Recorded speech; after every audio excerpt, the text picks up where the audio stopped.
Dalam ragu tak mampu untuk tembusi pandang dalam pasti hanyalah angan semata.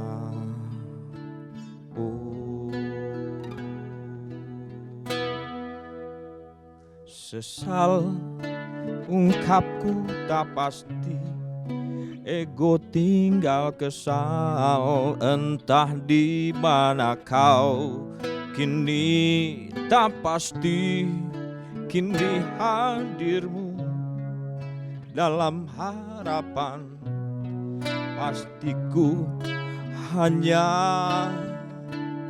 untukmu.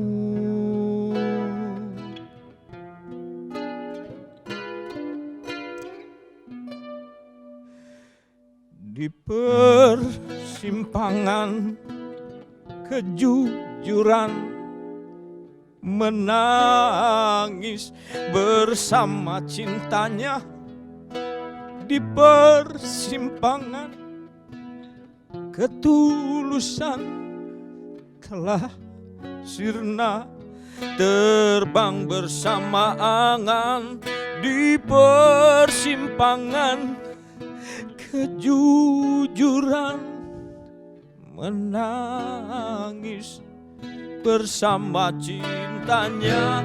Di persimpangan ketulusan telah sirna, terbang bersama angan.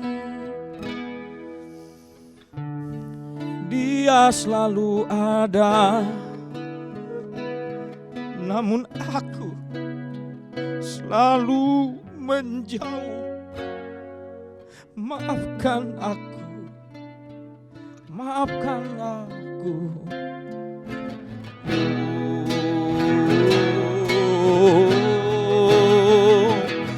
Di persimpangan kejujuran, menangis bersama cintanya. Di persimpangan ketulusan telah sirna, terbang bersama angan. Aku datang padamu Tuhan, aku ingin hadir selalu dalam pelukanmu, dalam belayanmu. Oh ya Allah, ampuni kelalaian diriku. Oh ampuni aku, ampuni jiwaku.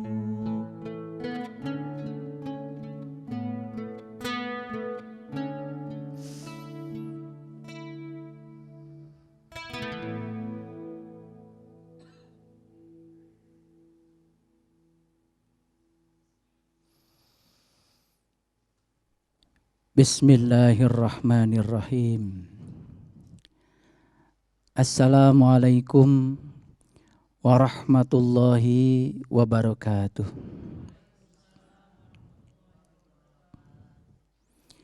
Alhamdulillahi rabbil alamin, Ar-Rahmanir-Rahim, Maliki yaumiddin. Iyyaka na'budu wa iyyaka nasta'in. Ihdinas syiratal mustaqim, syiratal ladzina an'amta alaihim, ghairil maghdubi alaihim waladdallin. Asyhadu an la ilaha illallah wahdahu la syarikalah rabbul alamin. Wa asyhadu anna Muhammadan abduhu wa rasuluh asrafal anbiya'i wal mursalin sayyidina Muhammadin wa ala alihi wa sahbihi ajmain. Subhanaka la ilma lana illa ma 'allamtana innaka antal alimul hakim. Subhanakallahumma rabbana wa bihamdika asyhadu an la ilaha illa anta astaghfiruka wa atubu ilaih. Astaghfirullahaladzim, astaghfirullahaladzim, astaghfirullahaladzim. Allazi la ilaha illa huwal hayyul qayyum wa atubu ilaih. Min jami'il ma'asi wa dhunub, la haula wa la quwata illa billahil aliyyil azim. Kita sering sekali memanjatkan doa. Ad-doa dalam bahasa Arab itu artinya adalah undangan. Ad-doa sebetulnya bukan sekedar permintaan, tapi ad-doa adalah undangan. Berdoa kepada Allah pada hakikatnya adalah mengundang Allah. Membiarkan diri kita untuk diurus dan diatur oleh Allah. Karena berdoa bukan berarti kita mengatur Allah, mengurus dan mengatur Allah supaya Allah mengikuti segala keinginan-keinginan kita. Tapi ad-doa itu artinya adalah mengundang. Mengundang Allah berarti menyediakan segala kondisi yang menyebabkan Allah hadir. Itu sebabnya banyak sekali orang-orang yang menganjurkan kepada kita, berdoalah dengan Asmaul Husna. Karena anjuran itu sesungguhnya berdasarkan Al-Quran. Tapi sayang sekali dalam prakteknya, kemudian kita menggunakan nama-nama Allah yang ada dalam Asmaul Husna, dibaca berulang-ulang tanpa pemahaman. Padahal sesungguhnya nama-nama Allah yang ada di 99 Asmaul Husna itu pada hakikatnya adalah sarana untuk menghadirkan Allah di dalam kehidupan kita. Dan saat kita bisa menghadirkan Allah, berarti kita sudah sukses mengundang Allah. Kalau Allah sudah hadir, apalagi yang mau kita cari? Hasbi Allah. Maka Allah akan mencukupkan segalanya kepada kita. Jadi ad-doa itu artinya adalah undangan. Itu sebabnya dalam prakteknya, doa itu sesungguhnya adalah wujudnya pikiran kita. Yang kedua, kata-kata kita. Yang ketiga adalah perbuatan kita sendiri. Semakin sering kita memikirkannya, semakin sering kita membicarakannya, semakin sering kita melakukannya, apa yang kita pikirkan, apa yang kita bicarakan, dan apa yang kita lakukan, itu akan mewujud menjadi sebuah kenyataan. Banyak di antara kita yang rajin memanjatkan doa-doa kepada Allah, tapi pada saat yang bersamaan, setelah kita memanjatkan doa-doa kepada Allah, kemudian kita menegasikan yang kita panjatkan dengan pikiran, kata-kata, dan perbuatan yang kontradiktif dengan yang kita panjatkan. Kalau kita menapakuri 99 asma Allah, dimulai dengan Ar-Rahman, Ar-Rahim, Al-Malik, Al-Qudus, As-Salam, Al-Mu'min, Al-Muhaimin, Al-Aziz, Al-Jabar, Al-Mutakabbir, Al-Khaliq, Al-Bari, Al-Musawwir, terus sampai puncaknya adalah as-sabur. Mengundang Allah di dalam diri kita adalah menciptakan kondisi agar Allah hadir. Bagaimana caranya? Allah itu memiliki sifat Ar-Rahman, yang maha pengasih. Bagaimana mungkin Allah akan hadir yang maha pengasih kalau kita tidak mengkondisikan hadirnya Sang Maha Pengasih? Allah yang maha pengasih tidak akan pernah menghadiri para pembenci. Allah yang maha pengasih tidak akan pernah menghadiri orang yang pilih kasih. Allah yang maha pengasih tidak mungkin menghadiri orang-orang yang iri hati. Allah yang maha pengasih tentu saja akan menghadiri orang-orang yang sudah menselaraskan dirinya dengan sifat Allah yang maha pengasih. Itu sebabnya Allah ngasih batasan. Wa ahsin kama ahsanallahu ilaika. Berbuat baiklah kamu sebagaimana Allah telah berbuat baik kepadamu. Jadi mekanisme perbuatan baik itu baru dikatakan perbuatan baik kalau cara melakukannya persis seperti cara Allah melakukannya kepada kita. Allah menyayangi kita tanpa keinginan, tanpa muatan. Allah menyayangi kita tanpa minta balasan apapun dari kita. Jadi sangat berbeda kalau kita melakukan tindakan kebaikan semata-mata karena kita menggandengkan kebaikan kita dengan muatan-muatan di belakang. Seorang sufi besar yang bernama Ibrahim bin Adam. Beliau menyampaikan sebuah pesan spiritual yang sangat luar biasa, yang kalau kita kaji kedalaman pesannya itu sangat luar biasa bagi orang-orang yang tahu. Ada 10 perkara yang menyebabkan doa seseorang itu tidak terkabul. Ada 10 perkara yang menyebabkan ajakan dia untuk menghadirkan Allah tidak sukses. Perkara yang pertama adalah menyangkut Allah. Perkara yang kedua adalah menyangkut Al-Quran. Perkara yang ketiga adalah menyangkut Rasulullah Muhammad Sallallahu Alaihi Wasallam. Perkara yang keempat menyangkut iblis. Perkara yang kelima menyangkut surga. Perkara yang keenam menyangkut neraka. Perkara yang ketujuh menyangkut kematian. Perkara yang kedelapan menyangkut nikmat. Perkara yang kesembilan menyangkut aib orang. Dan perkara yang ke-10 menyangkut kuburan. Saya akan urai satu persatu hakikat dari pesan beliau ini. Semoga kita mendapatkan berkah. Yang pertama, yang menyebabkan kita gagal menghadirkan Allah atau kita gagal merasakan kehadirannya, yang pertama menyangkut Allah itu sendiri. Banyak orang yang menyatakan diri sudah mengenal Allah, tapi kemudian pada saat yang bersamaan dia tidak menegakkan hak-hak Allah. Bila seseorang menyatakan mengenal Allah, tapi saat bersamaan tidak menegakkan hak-hak Allah, itu artinya dia belum mengenal Allah.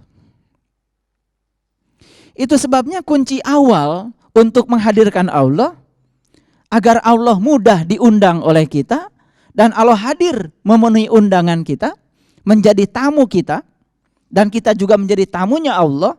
Yang pertama adalah kenali Allah, lalu tegakkan hak-haknya Allah.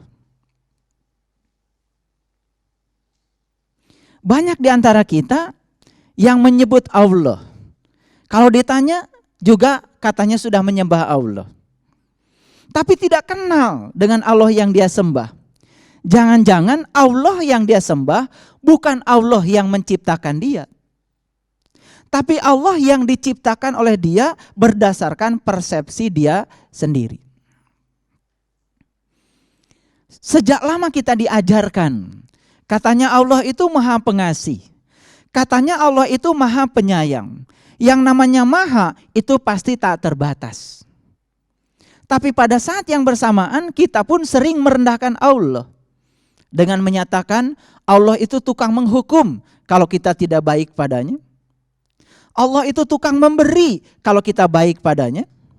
Jadi seakan-akan Allah itu memiliki sifat kita. Allah baru memberi kalau kita baik padanya. Dan Allah itu kemudian benci sama kita, bahkan menghukum kita saat kita tidak baik padanya. Padahal sifat itu bukan sifatnya Allah. Itu justru sifat kita sendiri yang pengasihnya tidak maha. Yang pengasihnya terbatas. Sesuatu yang maha, sesuatu yang tak terbatas, tentu saja tidak bisa dibatasi. Di Jakarta sekarang, berapa ribu sepeda motor yang sedang hidup mesinnya? Di Jakarta sekarang, berapa ribu mobil yang sedang hidup mesinnya? Dan semua panas dari sepeda motor, panas dari mesin mobil dikeluarkan ke udara. Tapi apakah udara kemudian meradang, tiba-tiba menjadi panas luar biasa karena menerima panas dari sepeda motor, panas dari mobil yang hidup? Ternyata tidak. Udara saja yang terbatas menerima panas dari sekian ribu sepeda motor, sekian ribu mobil yang hidup mesinnya saat ini tidak meradang menjadi berubah. Itu baru udara yang terbatas. Bagaimana mungkin ya Allah yang tanpa batas menjadi berubah ketika ada sebuah tindakan yang terbatas?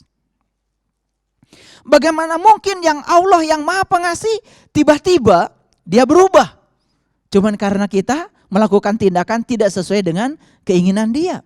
Dia akan tetap menyayangi kita apapun tindakan kita. Jadi mempersepsi Allah seperti mempersepsi diri kita sendiri secara tidak langsung. Sesungguhnya kita sudah merendahkan Tuhan Allah kita sendiri. Jangan-jangan yang dipanggil Allah dalam tanda kutip oleh kita bukan Allah yang menciptakan kita, bukan Allah yang maha segalanya. Allah yang diciptakan oleh pikiran kita sendiri. Bahkan yang lucu, kita sering mengatakan ketika dapat berkah ini dari Allah. Ketika dapat musibah, ini dari Allah. Memangnya Allah menciptakan berkah? Memangnya Allah menciptakan musibah? Berkah dan musibah itu sebutan yang diciptakan oleh kita sendiri. Saat sesuatu yang datang kepada kita memenuhi harapan-harapan kita, kita sebut berkah. Saat yang datang kepada kita tidak memenuhi harapan-harapan kita, kita sebut itu musibah. Kata musibah dan berkah sebetulnya itu judul yang kita berikan terhadap peristiwa yang kita bagi menjadi dua. Bagi Allah segala peristiwa baik-baik saja. Bagi Allah segala peristiwa netral-netral saja. Dan semua peristiwa itu pasti baik dalam pandangan Allah. Makanya ketika kita tidak bisa membaca semua kebaikan Allah, semua tindakan Allah, dan tidak bisa membaca kehadiran setiap peristiwa yang datang kepada kita sebagai kebaikan Allah, maka di situ kita akan mendikotomikan sebuah peristiwa yang hadir ke dalam diri kita. Jadi kapan kita bisa menegakkan hak-hak Allah? Tentu saja ketika kita sering menyatukan diri dengan sifat-sifat pengasih dan penyayangnya. Dan jangan lupa, sifat itu tidak pernah bisa hadir kepada kita dengan kita memahaminya. Karena sifat itu baru hadir kepada kita ketika kita mengalaminya. Oleh karena itu tidak mungkin kita kemudian bisa menghadirkan sifat-sifat Allah dengan membaca buku atau kitab tentang sifat-sifatnya dia. Kita tidak mungkin menyatu dengan air dengan membahas sifat-sifat air. Satu-satunya cara untuk menyatukan kita agar kita mendapatkan sifat-sifat air, maka kita harus menyatu dengan air. Satu-satunya cara untuk merasakan sifatnya api, berarti kita harus menyatu dengan api. Satu-satunya cara untuk merasakan sifat-sifatnya, maka kita harus menyatu dengan Dia. Itulah yang pertama, ya.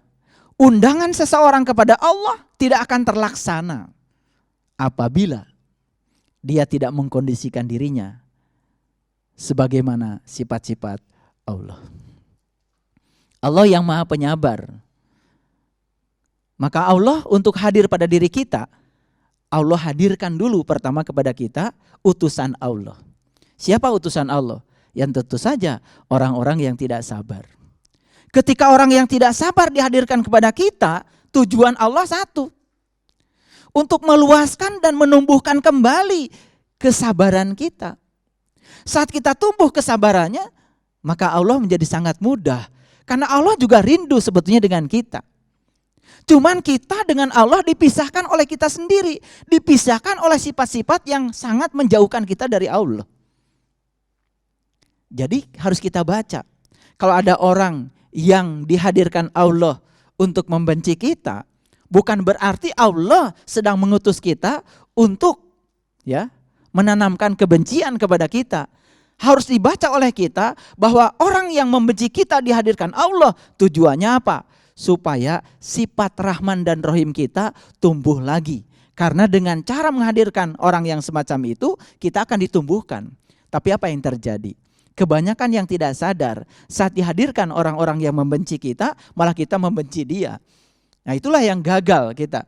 Gagal memahami tujuan Allah menghadirkan sebuah peristiwa. Itu sebabnya di dalam Al-Quran, terutama surat Al-A'raf, ada pernyataan Allah yang sangat indah. Pernyataannya begini, barang siapa yang berat timbangan amal kebaikannya, maka dialah orang yang beruntung. Tapi barang siapa yang ringan timbangan amal kebaikannya, dialah orang yang merugi disebabkan mereka tertutup terhadap tanda-tanda Allah. Jadi kapan seseorang itu bisa timbangan kebaikannya besar dan banyak? Satu, apabila dia terbuka terhadap semua tanda-tanda Allah. Dan kapan dia menjadi orang yang rugi dan timbangan amal kebaikannya ringan? Itu tepat pada saat dia tertutup terhadap tanda-tanda Allah. Makanya tugasnya kita belajar agama adalah mencerdaskan pikiran kita. Mencerdaskan pikiran kita agar pikiran ini bisa memiliki sebuah ketajaman untuk melihat pesan-pesan apa di balik kehadiran setiap peristiwa.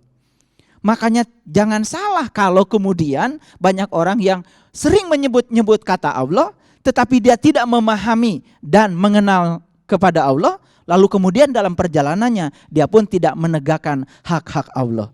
Disitulah yang menyebabkan itu menjadi hambatan Allah untuk hadir pada orang itu. Jadi kalau kita sekarang ini jiwa kita merasa terasing di rumah kita sendiri, karena kita tidak merasa bersatu dengan Allah, itu penyebab yang pertama karena kita sering mengatakan mengenal, pada sesungguhnya tidak mengenal, dalam saat yang bersamaan kemudian kita tidak menegakkan hak-hak Allah. Mari kita baca yang berikutnya lagi. Kan banyak peristiwa yang hadir ke dalam kehidupan kita, tapi terkadang peristiwa itu lewat begitu saja. Sudah hadir kepada kehidupan kita, peristiwa itu kemudian memenderitakan kita, bisa jadi karena kita nggak punya ilmunya. Memerosokkan kita jatuh ke lembah kehinaan sementara kita tidak mendapatkan pelajaran apa-apa. Makanya hidup kita akan terus-menerus didera oleh kegagalan demi kegagalan.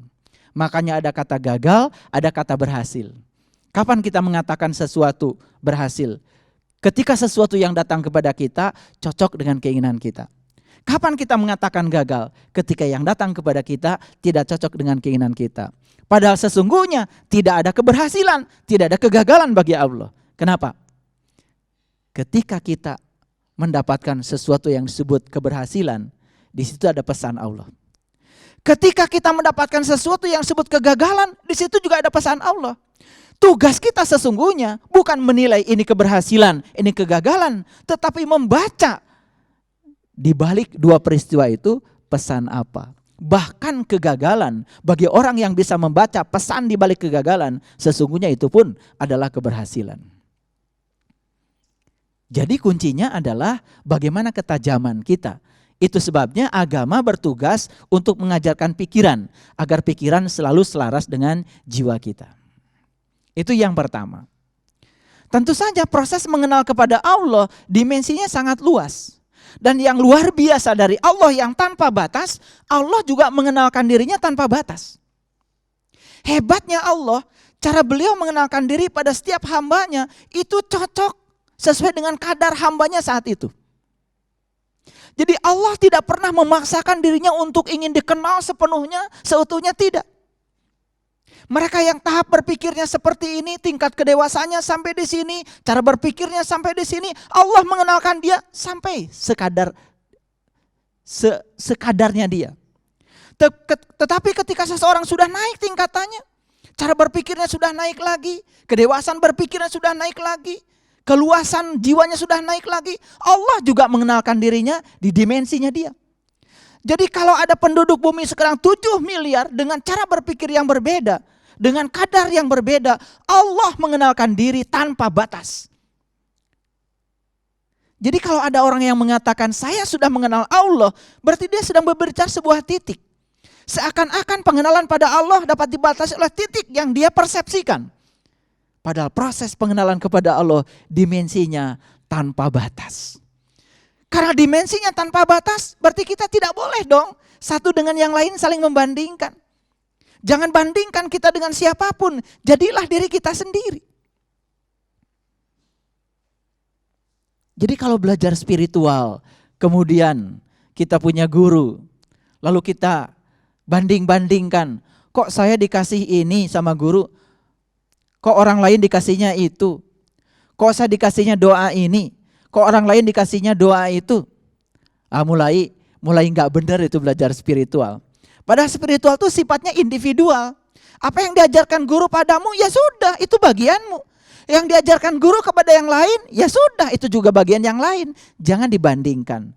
Lihat orang-orang yang tekun membandingkan dirinya dengan orang lain, biasanya tidak pernah maju spiritualnya. Karena menempatkan Allah dan dirinya di tempat yang salah. Allah akan mengenalkan dirinya kepada setiap orang sesuai dengan kadarnya. Makanya dalam bahasa simbolik dalam Quran Allah mengatakan, Allah kemudian menurunkan hujan itu sesuai dengan kadarnya. Siapa yang cawannya lebih besar, dia akan kedapatan air hujan lebih banyak. Siapa yang cawannya kecil akan mendapatkan air hujan ya sesuai dengan ukuran cawannya. Siapa yang datang kepada Allah membawa gayung, dia dapat 1 gayung. Siapa datang kepada Allah membawa ember, dia dapat 1 ember. Siapa yang datang kepada Allah membawa drum, dia dapat 1 drum. Dan siapa yang datang kepada Allah membawa samudra, dia pun akan mendapatkan cinta dan kasihnya sebesar samudra. Itulah keadilan Allah. Keadilan Allah bukan berarti Allah bertindak sama pada semua orang. Karena setiap kelahiran diciptakan oleh Allah untuk tujuan yang berbeda. Makanya berhenti membandingkan diri kita dengan siapapun. Jadilah diri kita sendiri. Makanya mereka yang sering berubah dengan apa kata orang tentang dirinya, tidak pernah menjadi dirinya sendiri, biasanya hidupnya menjadi lelah. Bahkan berjuang untuk dicintai oleh orang lain pun ya membuat kebaikan, membuat perubahan pada diri semata-mata karena ingin dicintai orang. Kalau kita melakukan perubahan pada diri kita semata-mata karena kita ingin dicintai orang, maka perubahan kita sebenarnya bukan perubahan tentang diri kita. Itu adalah kita sedang menjadi orang lain. Jadi kalau ayam jago itu punya sifat, ya kalau sudah dikasih taji di kakinya, kemudian dipertemukan dengan ayam jago yang lain, biasanya dia tidak pernah menghindar. Jarang 2 ayam jago yang sudah dikasih taji dalam kontes sabung ayam, kemudian kedua ayam itu menolak ya pada bosnya.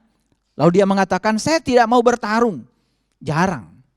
Biasanya kalau ayam sudah dikasih taji, ya, kemudian dipertemukan dengan jagoannya, dan kemudian majikannya sorak-sorai, pasti 2 ayam itu akan bertarung. Dan biasanya dia juga akan cenderung menyakiti ayam yang lain. Sebelum ayam itu betul-betul ya kalah, dia tidak akan pernah berhenti bertarung. Padahal lupa dia sebetulnya sedang dikendalikan oleh orang lain. Dia sedang dikendalikan oleh majikannya. Karena ayam jago ya tidak pernah menjadi dirinya sendiri. Jadi kalau manusia itu dihasut oleh orang lain, kemudian bertarung dengan orang lain, bahkan menyakiti orang lain, ya kira-kira ayam jago lah. Bedakan dengan siput. Coba kalau siput, ya, siput disuruh pertandingan lari, ya, Ya siput, dia jadi dirinya sendiri. Jarang kemudian siput tiba-tiba mengubah dirinya dari yang jalannya lambat tiba-tiba menjadi jalan cepat. Enggak, dia jalannya lambat saja. Justru siput sedang ingin menunjukkan pada yang memiliki siput, inilah aku. Ketika dipaksa untuk lari, ya siput santai aja. Tapi suatu saat mungkin di luar pemaksaan kita, tiba-tiba siput naik pohon. Tahu-tahu sudah di puncak pohon aja. Tapi ayam jago nggak pernah naik puncak pohon. Mungkin kita mengira karena ayam jago punya sayap, dia bisa mencapai puncak pohon. Padahal siput itu yang jalannya lambat gitu. Dengan kepercayaan dirinya, menjadi dirinya sendiri, lambat laun dia naik ke puncak pohon. Jadi orang-orang yang hidupnya sudah menjadi dirinya sendiri, berubah bukan karena ingin dicintai, berubah bukan karena ingin dihormati, berubah bukan karena ingin orang simpati sama dia, berubah karena ingin menjadi dirinya sendiri. Lihat, orang seperti itu lama-kelamaan sampai di puncak. Tapi orang yang sering membiarkan dirinya menjadi apa kata orang tentang dirinya, biasanya tidak pernah menjadi siapa-siapa. Itulah yang sering kita lupakan. Yang sering kita lupakan. Itu sebabnya yang pertama dan yang paling utama dalam proses menghadirkan Allah adalah proses mengenali Allah. Jadi berulang-ulang saya mengatakan cara mengenal Allah yang paling jitu adalah dari Allahnya itu sendiri. Mengenal Allah jangan lewat buku. Mengenal Allah apalagi lewat orang. Mengenal Allah jangan minta penjelasan pada orang. Karena belum tentu orang yang menjelaskan Allah, dia tahu tentang Allah. Kalau Allah dijelaskan, yang dijelaskan pasti bukan Allah. Itu persepsi tentang Allah. Itu sebabnya di Quran ada pernyataan Allah yang sangat indah. Wa may yattabi'u aksarahum illa dzanna. Inna dzanna kana la yugni minal haqqi syai'a. Kebanyakan manusia mengikuti sesuatu itu hanya dengan zon. Zon itu sakwa sangka. Dan mereka yang mengikuti sesuatu dengan sakwa sangka itu bukanlah mengikuti kebenaran, tapi itu mengikuti persepsinya sendiri yang disebut dengan pembenaran. Cirinya apa? Kalau orang belajar pembenaran biasanya suka berdebat. Kalau orang belajar kebenaran justru perdebatan dibebaskan oleh kebenarannya sendiri. Ciri orang yang belajar kebenaran biasanya tidak pernah berdebat. Dia asik saja dengan dirinya sendiri. Makanya orang yang sudah asik dengan dirinya sendiri, sudah tidak tergoda dengan apa kata orang tentang dirinya sendiri, maka peluang untuk menjadi diri sendiri menjadi sangat besar. Lama-kelamaan sudah sampai di puncak aja.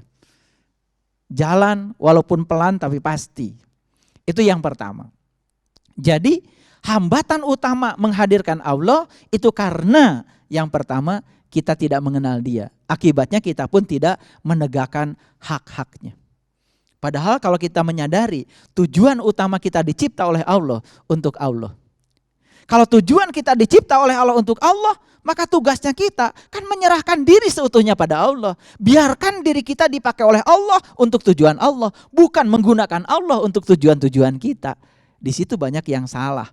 Lalu doa menjadi cara mengatur Allah supaya Allah mengikuti segala keinginan-keinginan Dia. Saat Allah tidak mengikuti keinginan Dia, Dia sebut Allah tidak mengabulkan doa Dia. Padahal sesungguhnya setiap permintaan pasti Allah kabulkan. Cuman kita tidak mengerti setiap pengkabulan Allah. Karena setiap pengkabulan Allah itu ada prosesnya. Bagaimana prosesnya? Contoh, ya Allah, jadikanlah aku orang yang sabar. Ya diproses sama Allah. Dan tujuan akhirnya apa? Allah ingin hadir bersama orang sabar itu. Ingin menyatu dengan Dia. Makanya caranya oleh Allah, mohon maaf ya, dipasangkan mungkin kita dengan orang yang kurang sabar.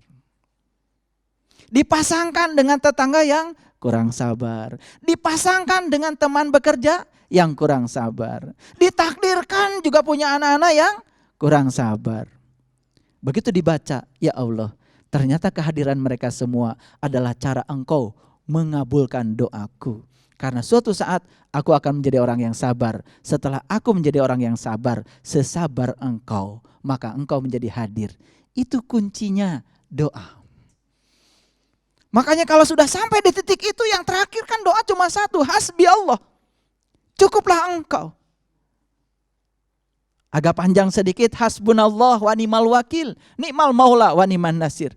Tapi yang paling pendek dari doanya para nabi, para rasul, cuma satu, hasbi Allah. Kapan hasbi Allah itu meluncur dari mulut kita? Bukan rekayasa, tapi tepat pada saat kita sudah bisa mengubah seluruh penderitaan, bukan sesuatu yang memenderitakan kita lagi. Makanya agama harus mengubah sudut pandang yang memenderitakan menjadi sudut pandang yang tidak memenderitakan. Karena segala penderitaan berasal dari pikiran kita sendiri.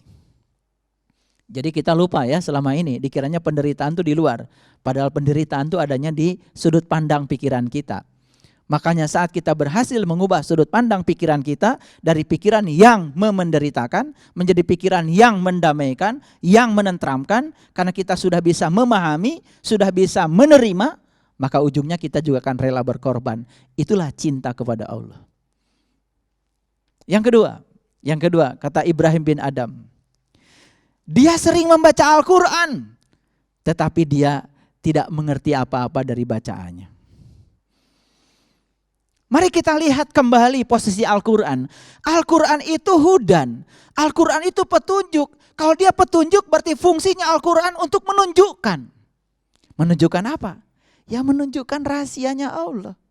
Untuk apa? Supaya kita mengenal Allah. Untuk apa? Supaya kita sampai kembali kepada Allah. Karena kita berasal dari Allah, tujuan kita ujung-ujungnya kan kembali kepada Allah. Sekarang saya mau kasih sedikit renungan. Banyak gak orang kalau ditanya, apa sih pedoman hidupmu? Pasti jawabannya Al-Quran. Betul? Apakah cukup kita mengakui pedoman hidup saya Quran, pedoman hidup saya Quran, sementara kita tidak pernah menyadari apa sih isinya Quran? Coba kita mulai dari yang pertama, Al-Fatihah. Apa sih isinya Al-Fatihah? Itu aja yang sederhana. Sampai-sampai Rasulullah mengatakan orang yang sholat setiap rakaatnya kelewat gak baca Al-Fatihah tidak sah rakaatnya. Apa pesan Rasulullah? Lo kita bangga karena sudah baca Al-Fatihah setiap rakaat? No, itu dimensi luar. Dimensi dalamnya apa? Kenapa setiap rakaat sholat harus baca Al-Fatihah? Kalau kita cuman sekedar baca Al-Fatihah, tetapi kita tidak mengerti esensi Al-Fatihah, bahkan kita tidak bisa mengamalkan Al-Fatihah dalam sholat itu, sholat kita juga akan menjadi rakaat-rakaat yang tersia-siakan. Apa pesan Al-Fatihah? Dari katanya sendiri sudah luar biasa. Al-Fatihah artinya pembuka. Jadi setiap rakaat harus membuka kesadaran kita.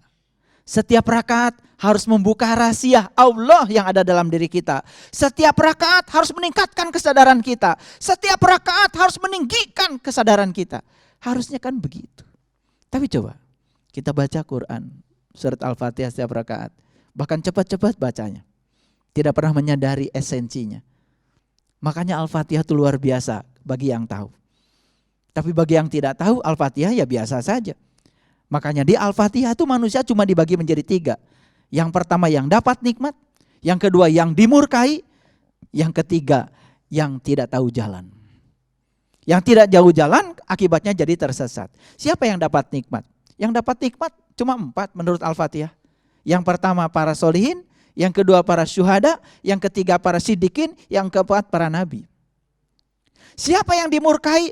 Mereka yang sudah dapat gelar solihin, yang sudah dapat syuhada, yang sudah dapat shodikin, bahkan sudah bisa mengalami pengalamannya Nabi, karena sudah dapat ilmunya Nabi, kembali ke belakang, bahkan mungkar, tidak percaya. Itulah orang yang dimurkai. Dan siapa orang yang tidak tahu jalan? Ya namanya juga orang tidak tahu, pasti kalau dia berjalan tersesat. Ya orang yang tidak tahu, sudah tidak tahu, tapi dia tidak tahu bahwa dirinya tidak tahu, tidak mau tahu, tidak mencari tahu, itulah yang menyebabkan seseorang tersesat. Tapi orang yang sedang tersesat, ketika dia bertanya, pasti dia akan bebas dari ketersesatannya. Makanya jangan takut tersesat. Karena takut tersesat membuat kita selamanya tersesat. Ketika kita berani tersesat, dan kita mau bertanya kepada orang, dalam ketersesatan pasti kita akan bertanya. Dan saat kita tersesat, saat kita bertanya, maka ketersesatan kita akan dibebaskan. Saat kita mengalirkan pertanyaan pada diri kita, maka Allah akan mengalirkan jawaban ke dalam diri kita. Saat kita tidak mengalirkan pertanyaan, tidak melakukan aktivitas apa-apa, Allah juga tidak akan mengalirkan jawaban. Maka selamanya kita tersesat.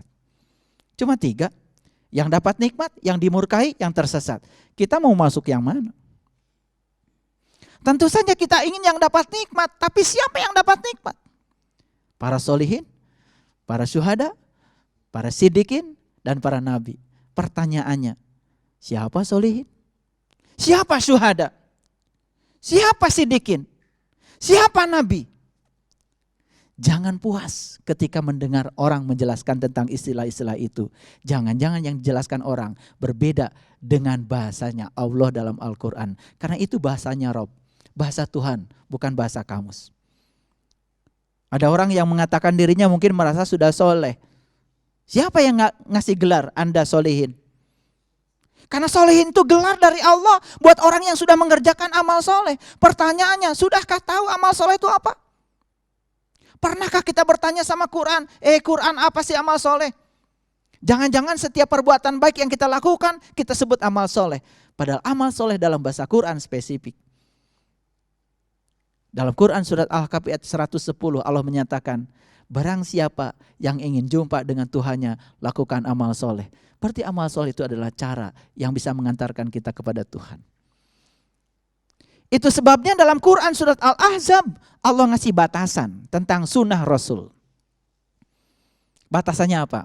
Laqad kana lakum fi Rasulillah uswatun hasanah. Liman kana yarjullah wal yaumal akhir wa zakarallaha katsira.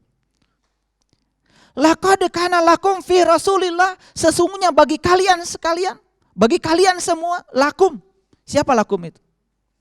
Lakum itu tidak semua orang. Hanya orang-orang yang mau mencontoh Rasulullah. Itu lakum. Laqad kana lakum fi Rasulillah, sesungguhnya bagi kalian semua pada diri Rasulullah ada apa? Uswatun hasanah. Hati-hati, uswatun hasanah itu tidak luas. Uswatun hasanahnya Rasulullah itu terbatas. Apa itu? Liman kana yarjullah. Cara mencapai Allah. Cara mencapai Allah itu yang dibatasi Quran. Begitu hari ini kita bisa mencapai Allah karena bisa mengikuti sunnahnya Rasulullah. Apa yang terjadi? Wal yaumal akhir. Besok, lusa, hari kemudian. Wa zakarallaha katsira. Baru kita bisa ingat Allah banyak-banyak. Kita tidak mungkin bisa mengingat Allah dari tulisan Allah. Kita tidak mungkin bisa mengingat Allah dari ciptaannya. Kita tidak mungkin bisa mengingat Allah dari menghafal sifat-sifatnya. Kita tidak mungkin mengingat Allah dari membaca asma-asmanya. Kita hanya akan bisa mengingat Allah dari Allahnya itu sendiri. Makanya perintah sholat di Quran itu kan setelah iman sama yang gaib. Zalikal kitabul la raiba fi hudal lil muttaqin. Siapa orang yang bertakwa itu? Alladzina yu'minuna bil ghaib wa yuqimunas shalah. Perintah salat itu setelah kita iman sama yang gaib. Setelah kita iman sama yang gaib, bisa menyatakan yang gaib menjadi nyata, mengalami, memahami, meyakini. Setelah sampai di titik itu, baru salat itu benar. Ketika ditanya siapa yang Allah mana yang kamu sembah tadi? Allah yang menciptakan langit dan bumi. Allah yang menciptakan diriku. Bukan Allah ciptaan pikirannya sendiri. Tapi jarang orang yang merenungi dia. Kalau sudah menyebut Allah, rasanya kita sudah beriman kepada Allah. Padahal iman itu tasdikun bil qalbi, wa ikrarun bil lisan, wal amalun bil arkan. Jadi yang kedua, banyak yang membaca Al-Quran tetapi tidak paham petunjuk apa yang dipesankan Al-Quran. Kalau saya kupas isi Al-Quran, dalam pertemuan ini tidak mungkin semuanya bisa kita kupas. Tapi paling tidak saya hanya menjelaskan, apa sih esensi Al-Fatihah? Apa sih esensi Al-Baqarah misalnya? Setelah Al-Fatihah kenapa Al-Baqarah? Apa esensi Al-Baqarah? Pernah nggak kita menganalisis apa sesungguhnya esensi Al-Baqarah?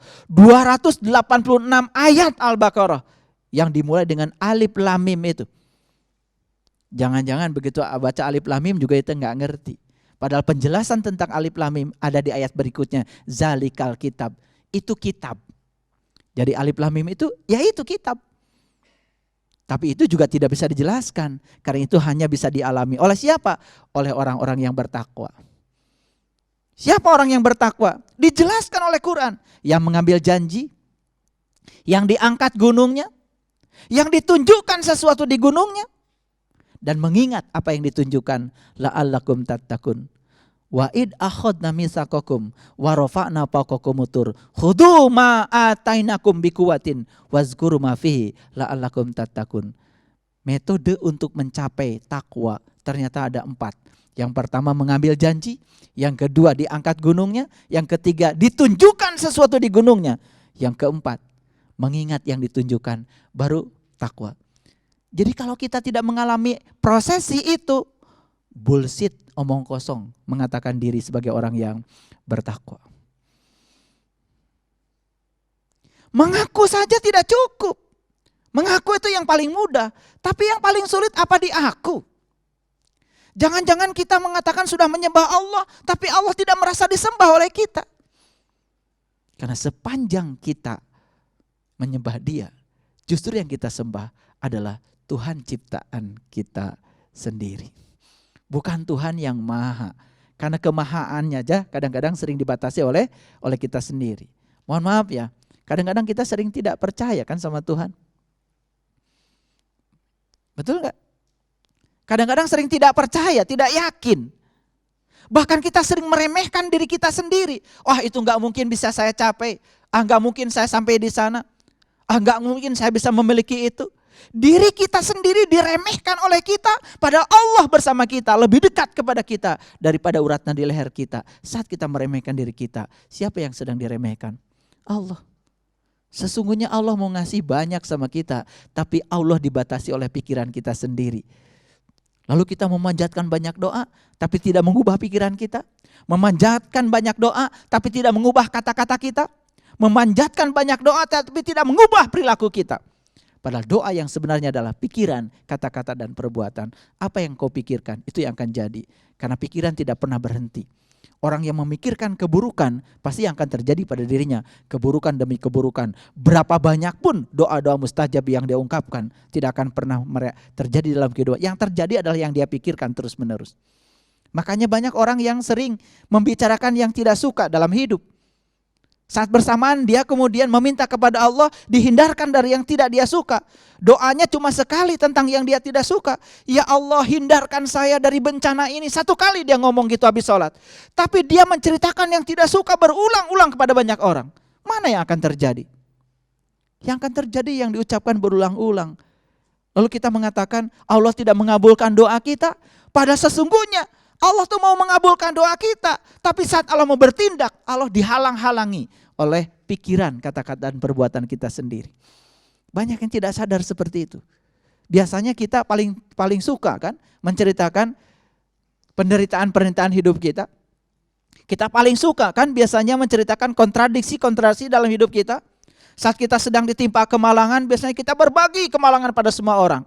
Jangan lupa saat kita berbagi kemalangan, semakin malang kita. Karena apa? Saat kita menceritakan berulang-ulang, kemalangan itu sedang ditarik oleh kita sendiri.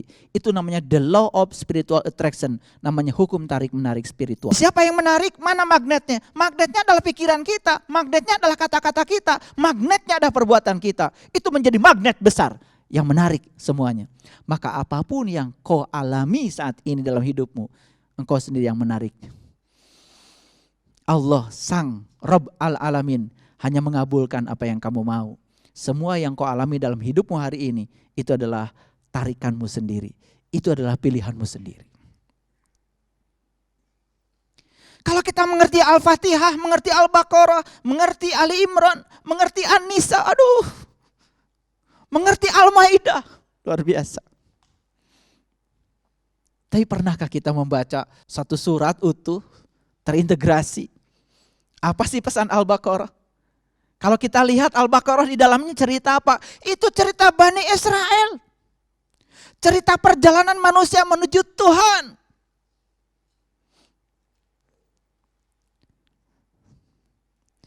Kendaraannya adalah Al-Baqarah. Saya tidak mungkin bisa mengurai semua itu. Tapi kalau mau mendengar uraian saya, bisa mendengarkan ceramah-ceramah saya khusus tentang Al-Baqarah, satu surat yang sudah kita bahas. Itu pesan. Banyak gak yang membaca Al-Quran, sibuk saja membaca surat, tapi ketika ditanya apa sih pesan surat itu? Saya dapat surat, Pak. Ya, dari mana? Dari teman saya. Di mana? Di Arab. Terus bahasanya bahasa Arab, Pak. Sudah dibaca? Sudah, Pak. Ngerti? Enggak. Dan merasa puas karena dapat surat dari orang Arab, tulisannya bahasa Arab, dan dia sudah baca tulisannya. Karena dia pintar baca tulisan Arab. Tapi enggak ngerti bahasa Arab. Jadi jangan dulu kemudian kita menjadi orang-orang yang overconfidence. Kalau merasa sudah membaca surat tapi tidak mengerti pesan surat, jangan dulu buru-buru mengatakan kita sudah mendapatkan hudan. Karena selama kita tidak dapat hudan, gak jadi kita jadi orang yang bertakwa. Itu yang kedua. Makanya coba kalau saya sampaikan ayat-ayat berikut dalam Al-Quran. Dalam Quran surat An-Nisa ayat 66, ada pesan Allah luar biasa. Pesannya begini. Bunuhlah dirimu, keluarlah dari kampungmu. Hal itu lebih baik bagimu di sisi Tuhanmu. Dan jika kamu melaksanakan pelajaran itu, maka itu akan menguatkan imanmu. Orang yang baru membaca itu selintas, apalagi tidak mengerti bahasa Rob, bahasa Tuhan, mungkin juga salah kaprah. Bunuhlah dirimu, keluarlah dari kampungmu. Wah, ini perintah bunuh diri. Kata Allah dalam ayat itu, hal itu lebih baik di sisi Tuhanmu. Dan jika kamu melakukan itu, maka akan kuat imanmu. Ayo, gimana cara menerapkan ayat itu? Maka disitulah pentingnya berguru pada orang yang tahu.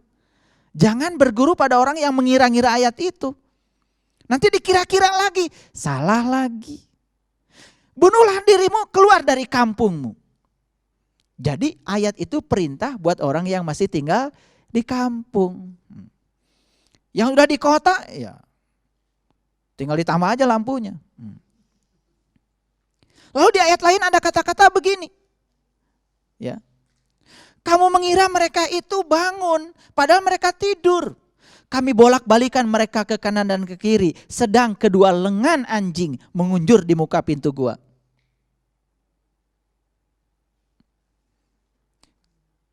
Kemudian mereka saling bertanya di antara mereka sendiri.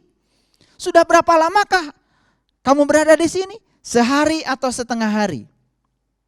Tuhan kamu lebih mengetahui berapa lamanya kamu berada di sini.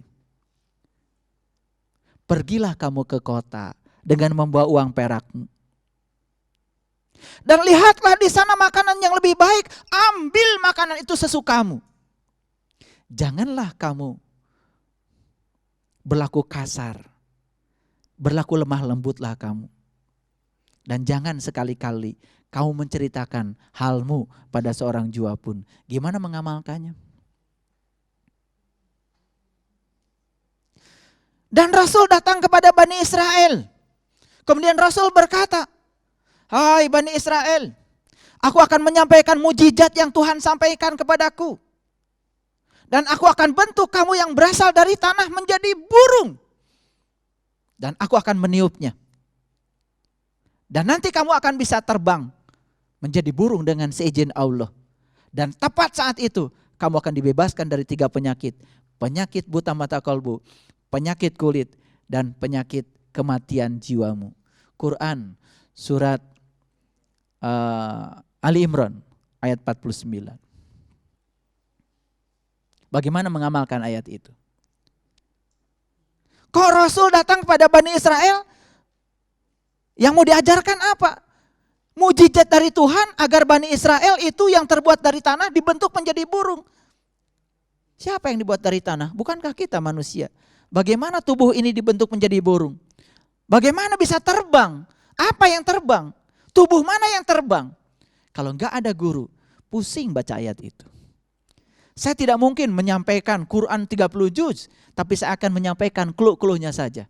Kalau tanpa mengalami, tanpa memahami, tanpa bantuan seorang yang tahu, kita akan bingung menjelaskan ayat itu. Makanya Allah menjelaskan, hanya ulul albab yang diberi oleh Allah kemampuan untuk menakwil ayat-ayat mutasabihat. Yang mutasabihat tidak bisa ditakwil oleh orang-orang yang bukan ulul albab. Siapa ulul albab? Orang yang sudah bisa ingat Allah dalam keadaan berdiri, duduk, dan berbaring. Jadi siapa ulul albab? Ahlul bait yang sudah sampai kepada Allah. Sampai kepada Allah di mana? Bukan titik. Karena sampai kepada Allah bukan titik. Karena Allah tanpa batas.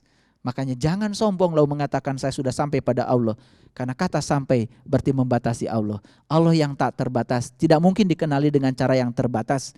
Dan untuk mengenali Dia tanpa batas. Maka kita diberi kesempatan oleh Allah pun tanpa batas. Jadi yang kedua, yang menghambat Allah hadir ke dalam diri seseorang, dia sering membaca Al-Quran tapi tidak paham.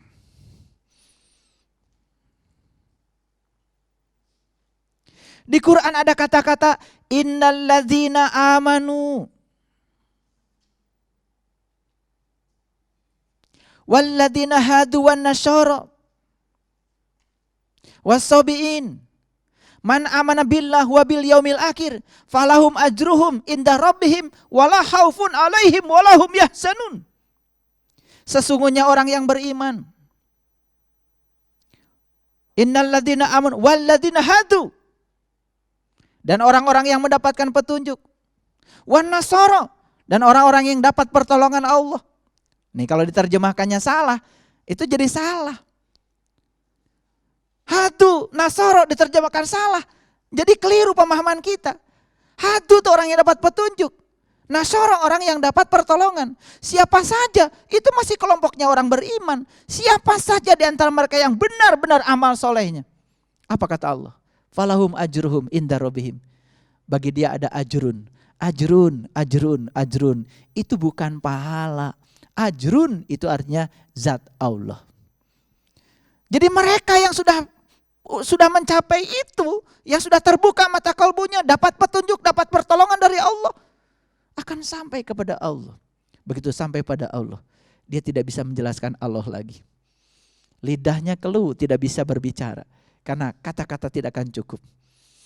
Makanya puncaknya belajar adalah tidak tahu apa-apa, tidak bisa apa-apa, tidak punya apa-apa, bahkan tidak merasa siapa-siapa. Begitu sampai ke sana, semuanya lebur hancur. Kullu syai'in halikun illa wajahu. Segala sesuatu hilang musnah.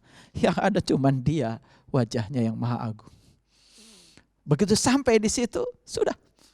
Gak ada lagi. Apa yang kita sangsikan, apa yang kita cemaskan. Gak ada milik kita. Semua adalah milik Dia. Bahkan kita pun miliknya. Lalu kita sering aneh, sering merasa kehilangan sesuatu yang sesungguhnya bukan milik kita. Itu yang kedua. Yang ketiga, mengaku umatnya Muhammad, tetapi tidak menjalankan sunnahnya. Apa sunnahnya Nabi Muhammad yang paling utama? Sudah saya jelaskan tadi. Sesungguhnya pada diri Rasulullah ada uswatun hasanah. Apa uswatun hasanahnya Nabi Muhammad? Liman kana yarjullah, cara mencapai Allah. Cari bagaimana Nabi Muhammad mencapai Allah. Bukan hanya cerita-cerita. Saya kasih tahu. Cerita Muhammad tidak akan pernah kita menjadi Muhammad. Hanya ketika kita menjadi Muhammad, kita akan merasakan bagaimana rasanya Muhammad. Bisa dipahami? Cerita tentang kebaikan Muhammad, kita belum tentu akan menjadi seperti Muhammad. Tapi saat kita melakoni semua kehidupan beliau sampai menjadi orang baik, kita akan menjadi Muhammad. Mana yang kita pilih? Menjadi Muhammad atau cerita Muhammad? Nabi Muhammad itu menerima wahyu. Nabi Muhammad itu cerdas. Nabi Muhammad itu pintar. Luar biasa. Banyak penjelasan tentang beliau. Tapi pernahkah kita berpikir apa yang menyebabkan beliau bisa mencapai itu? Itu yang harus kita cari. Akarnya di situ sesungguhnya. Kita cerita Musa. Musa itu begini begitu. Tapi pernah gak kita lihat bagaimana Musa menjadi seperti dirinya sendiri? Bagaimana Ibrahim menjadi seperti dirinya sendiri? Tugas kita itu sebetulnya adalah menanyakan metode dan cara apa yang menyebabkan mereka mencapai itu. Bukan kita cerita-cerita yang sudah dicapai oleh mereka. Coba kalau kita tanya, Nabi Musa itu siapa? Oh langsung, Nabi Musa itu Rasul yang bisa bercakap-cakap dengan Allah. Nabi Musa itu adalah mutakalliman. Pernah gak kita bertanya, kenapa Nabi Musa itu bisa bercakap-cakap dengan Allah? Apakah Allah ngasih begitu saja sama Musa? Atau karena ada keistimewaan yang dilakukan Musa sehingga Allah ngasih kemampuan itu? Nabi Sulaiman itu katanya bisa bercakap-cakap dengan semua hewan yang ada di semesta ini. Pernah kita bertanya? Cakap-cakapnya seperti apa? Bahasanya seperti apa? Pemahamannya seperti apa? Dan mengapa seorang Sulaiman bisa memiliki kemampuan itu? Apa diturunkan langsung oleh Allah? Lalu kalau Allah menurunkan kemampuan itu pada Sulaiman, pernah iri enggak sama Sulaiman? Kenapa saya tidak dikasih? Kalau Musa itu bisa bercakap-cakap dengan Allah, pernah enggak kita iri? Kenapa kita enggak bisa cakap-cakap? Itu karena kita terlalu puas berbicara tentang kebaikan mereka, tidak pernah menelusuri hal apa yang menyebabkan mereka mencapai itu. Sederhana saja. Oh, Nabi Muhammad itu ternyata ya orang yang paling kuat mentalnya. Kan gitu. Kita telusuri apa sih yang menyebabkan Nabi Muhammad kuat? Oh, ternyata dari kecil saat dia dalam kandungan ayahnya sudah meninggal. Jadi kalau kita mohon maaf ya, yang sudah dari kecil ditinggalkan ayah lalu ingin menjadi seperti Muhammad kan sudah ada modal. Lumayan, mirip-mirip. Nabi Muhammad kan ayahnya sudah tidak ada saat beliau dalam perut. Alhamdulillah saya juga sudah tidak ada saat saya lahir ke alam dunia. Kan lumayan udah punya potensi sedikit ngikutin Nabi Muhammad. Tinggal dibaca, kenapa ayah saya sudah tidak ada saat lahir ke dunia. Bukan diratapi, Tuhan kenapa? Teman saya kok ayah-ayahnya masih ada, sampai besar pun ayahnya masih ada, tapi ayah saya bahkan ketemu dengan ayah saya pun tidak ada. Wah, malah protes sama Tuhan. Berontak sama Tuhan. Bukan membaca apa tujuan kehadiran itu. Tapi begitu lihat Muhammad. Seorang Muhammad mungkin tidak pernah berbicara, Tuhan kenapa begini. Tapi pesan apa yang hendak engkau sampaikan padaku Tuhan? Lalu karena paham pesan Tuhan, memahami, tidak pernah protes. Berikutnya apa? Berikutnya dijalani saja.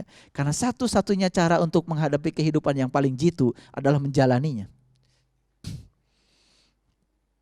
Sekarang saya tanya, kenapa Nabi Muhammad hebat? Dari kecil gak ada ayahnya. Begitu lahir ke alam dunia, ibunya pun kemudian pergi. Dititipkan sama orang kampung. Sulit. Musibah itu apa berkah? Ya Allah.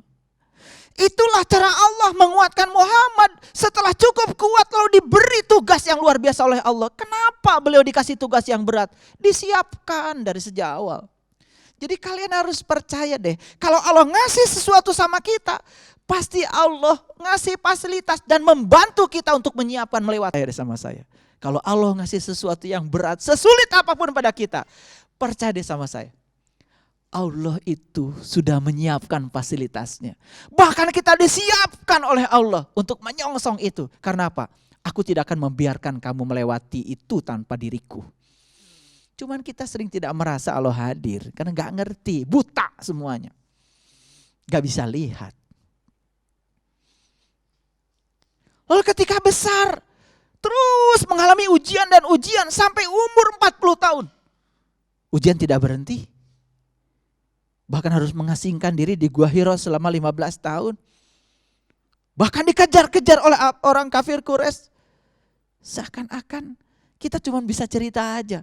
Oh, Nabi Muhammad dulu sulit dikejar-kejar kafir Quraisy. Kita pergi haji, pergi umroh, cuman puas ketika mau tahu cerita itu. Tapi pernahkah kita berpikir bahwa itulah sarana Allah untuk membuat Muhammad sehebat itu? Jadi kalau kita ingin seperti Muhammad, ingin katanya satu surga dengan beliau, ya tentu saja kita pun harus bisa mengikuti semua proses seperti yang dialami beliau. Dan ujian yang diterima oleh kita tak sebanding dengan ujiannya beliau. Apa sih kita? Kita sekarang pergi dari Mekah ke Madinah aja pakai bis, bisnya pakai AC, di situ juga disediakan makanan. Nabi Muhammad coba bayangkan, saat ziarah dari Mekah ke Madinah, seperti apa kondisi saat itu? Bukan padang pasir, gunung batu ya, yang terjal-terjal, tajam-tajam. Dulu saya waktu belum ke sana diajarin sama orang, oh katanya Mekah itu padang pasir. Begitu sampai ke sana gak ada pasirnya. Yang ada gunung batu yang tajam-tajam, yang luar biasa, dan kalau kita injak bisa terpeleset.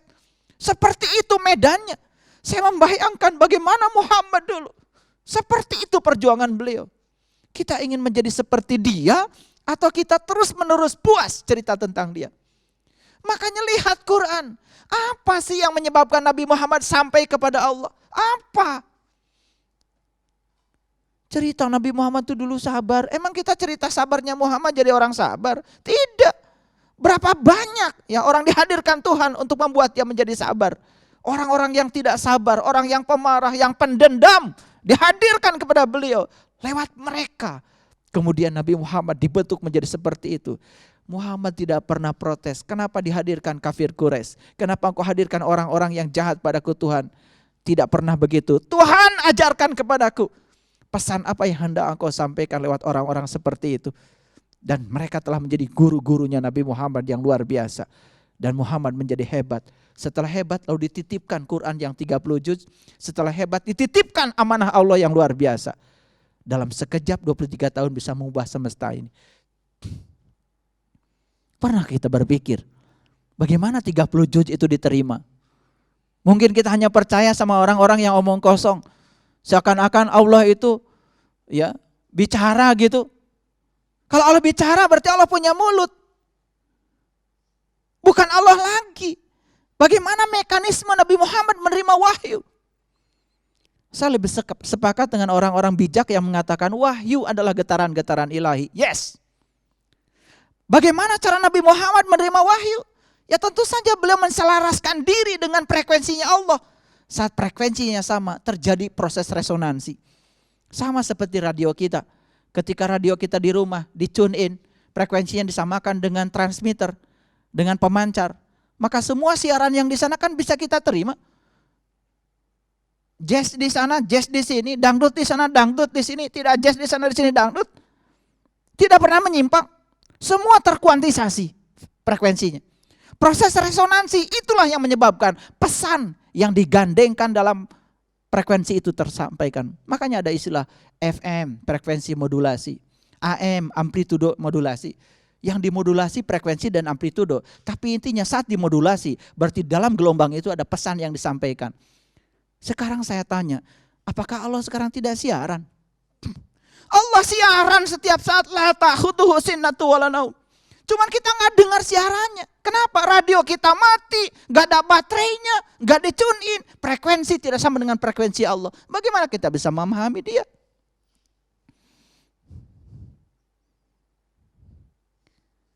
Muhammad itu hebat karena dirinya yang menghebatkan, bukan karena Allah memfasilitasi.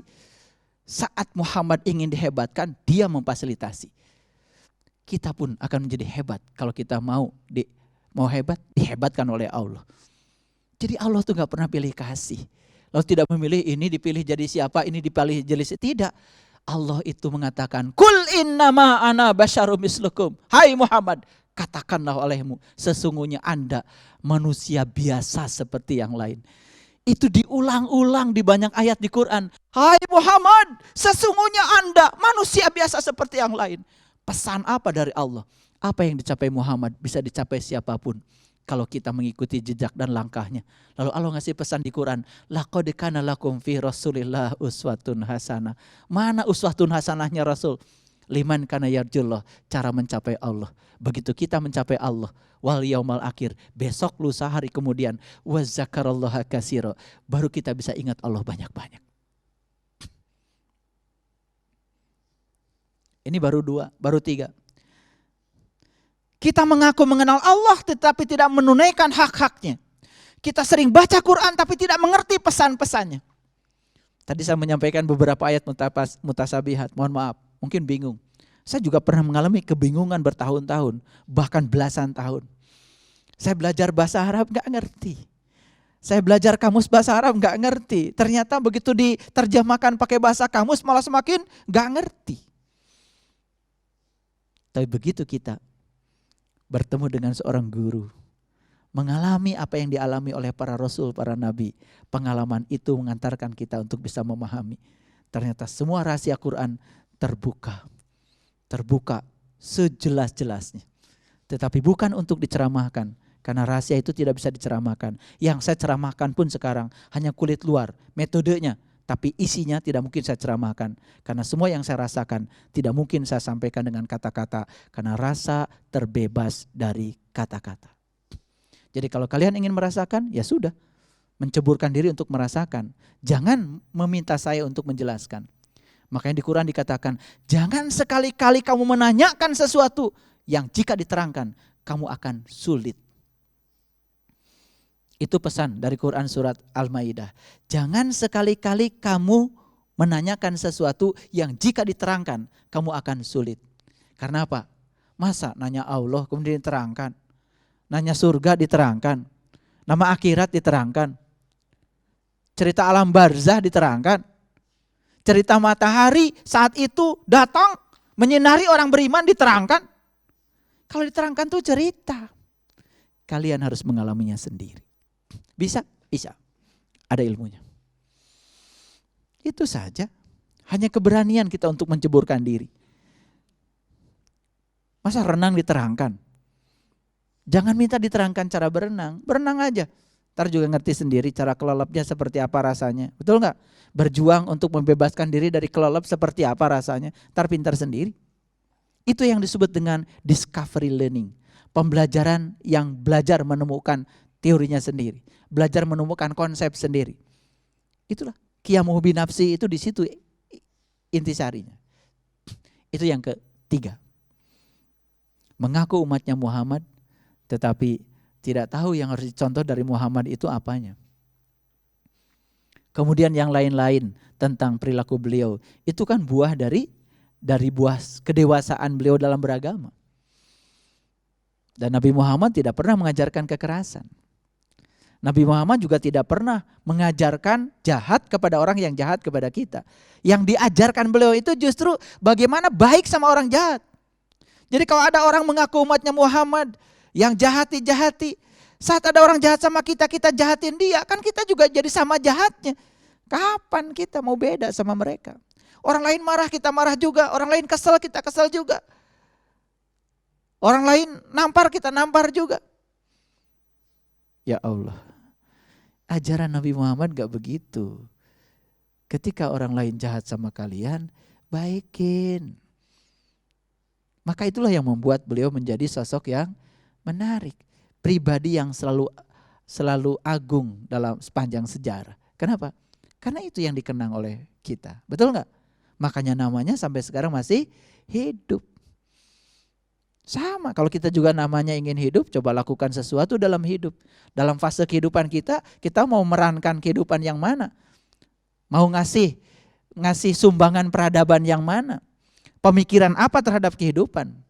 Makanya ciri orang beriman satu, ya, tidak pernah merusak. Dan ciri yang tidak beriman juga satu, merusak. Coba baca Quran surat Al-Baqarah. Ciri orang yang bertakwa itu enggak merusak. Dan ciri orang yang tidak beriman itu cenderung merusak. Jadi kalau ada orang mengaku beriman tapi merusak, itu kan mengaku beriman, belum tentu dia sebagai orang beriman. Orang beriman itu penuh cinta dan kasih. Walas asih. Itu yang ketiga. Yang keempat, katanya bermusuhan dengan iblis, tetapi selalu berteman. Itu yang keempat kata Ibrahim bin Adam. Sekarang kita coba dulu, kita belajar iblis itu siapa. Dalam percakapan di berbagai ayat di Quran, terutama percakapan tentang iblis, malaikat, dan Allah. Kan saat itu ya Allah menyuruh dua makhluk ini untuk sujud pada Adam. Siapa yang sujud? Malaikat. Siapa yang tidak sujud? Iblis. Jadi kita bikin sederhana saja pengertiannya. Jadi malaikat itu siapa? Yang sujud. Siapa iblis? Yang gak sujud, gitu aja. Sederhana? Sederhana. Sujud pada siapa? Pada Adam. Siapa Adam? Adam itu kan bukan sosok tubuh. Tapi Adam itu ruhku yang ditiupkan ke dalam tubuhnya Adam. Kalau yang kelihatan materialnya itu kan sebetulnya cangkangnya Adam. Adam yang sebenarnya yang tidak pernah mati. Adanya di dalam ruhku. Wakil Allah di dalam tubuh kecil ini. Nah ketika kita bisa mensujudkan diri kita pada wakil Allah di tubuh kita yang kecil ini. Itulah malaikat. Dan ketika kita tidak sujud, itulah iblis. Suka nggak ada orang mengatakan, wah tadi saya tergoda oleh iblis. Benar nggak kalimat itu? Kalau nggak baca Quran nggak ngerti. Di Quran surat Al-A'raf dikatakan begini.